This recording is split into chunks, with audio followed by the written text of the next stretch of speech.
Pag-uusapan natin ang sale price at ang discount sa video na to. So, a plant cost 1,800 pesos and is on a 30% discount. What is the sale price? So, yung tanim daw or yung halaman, so grabe ang mahal. Ano kayang halaman yun? Baka bonsai, no?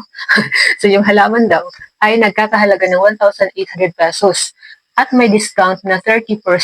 So, kapag sinasabing discount, ibabawas yan sa original na presyo. So, yung kanyang original na presyo, 1,800. Ibabawas ang discount, yan na yung magiging sale price. So, ngayon, may dalawang paraan para i-solve ang sale price. Una, pwedeng alamin mo muna kung magkano ang discount. So, sale price equals the original price or yung original na presyo bago ang discount.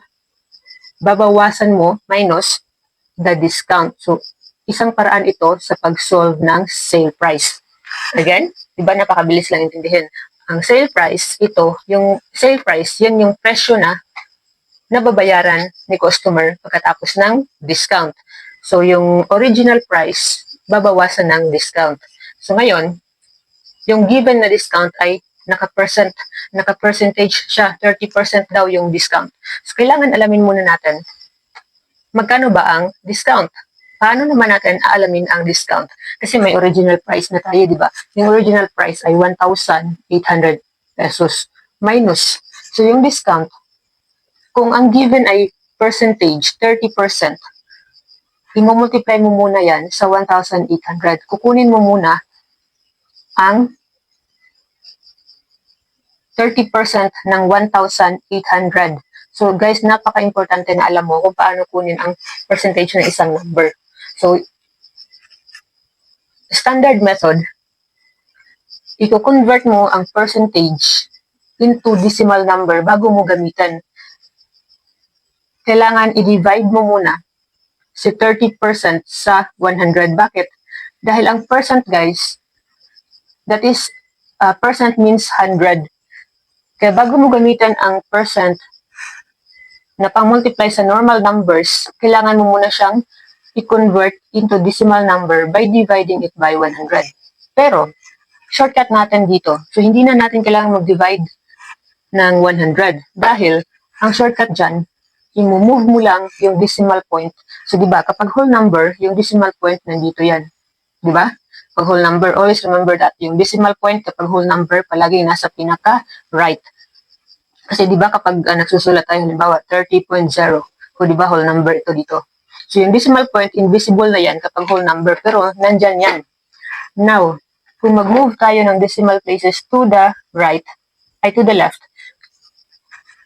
instead of dividing 30% sa 100, i-divide mo, ay i-move mo na lang yung decimal point na nandito pakaliwa, 2 beses. Yan na yung shortcut. Isa, 2. So, nandito na yung decimal point. So, now, ang 30% ay magiging 0.3 na lang. So, cancel mo na yung isang 0 dyan dahil yung decimal point nandito. So, wala nang halaga yung 0 dyan. 0.3 na yan. So, ngayon, multiply na natin para mahanap natin yung discount amount. Dahil sabi niya sa problem, ang 30% ay ang discount ay 30% ng 1,800. So, i-times natin yan, 2 0, 3 times 8, 24, carry 2, 3 times 1, 3, plus 2, 5. Tapos, isang decimal place, di ba? So, ganyan kasi kapag mag-multiply tayo ng decimal numbers, di ba? Baka nakalimutan nyo na rin. Kung decimal numbers, kailangan bilangin mo yung decimal places, di ba? So, isa lang siya. At kung ilan yung decimal places, yan yung i-move mo rin dito. So, ibig sabihin, cancel mo na yung isang 0. So, ang discount amount ay 540. Okay? So, now, may discount amount na tayo. So, ibabawas na natin yung 540 sa 1,800. So, yun na yung sale price na babayaran mo. So, magkano ba? 1,800 minus 540?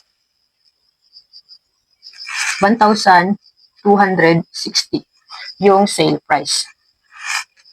Okay? So, now, sabi ko kanina, may dalawang paraan. So, yung second na method, actually, yun yung pinakamabilis kung ang given ay percentage discount. Bakit mabilis? So, tingnan mo. Hindi na kailangan natin isolve yung discount amount.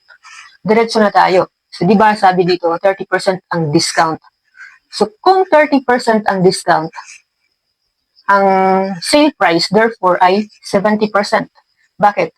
Always remember that the original cost is 100%. So, kung ang original cost ay 100%, babawasan ng discount na 30%. Discount 30%. Therefore, the sale price is 70%. 70% na lang yung babayaran mo, di ba? Ngayon, huwag mo nang kunin yung 30% ng sale price. Diretso mo nang i-multiply si original cost sa 70%. At yun na yung babayaran mo. Diba? So, hindi mo na kailangang i-solve muna yung discount amount. So, 1,800, so multiply mo kaagad yun ng 0.7. Napakabilis lang dahil pwede mo namang gawin mentally yung 100% minus 30%, diba? So, alam mo kaagad 70%. So, automatic, multiply mo kaagad sa 0.7. Bakit 0.7? So, again, balik tayo. Instead of dividing 70% by 100, simply move the decimal point 2 places to the left. Kaya 0.7. So, 0, 0, 7 times 8, 56, carry 5. 7 times 1, 7, plus 5, 12. Isang decimal number, decimal place, isa. So, cancel mo na yan. Diba? 1,260. Sale price, 1,260.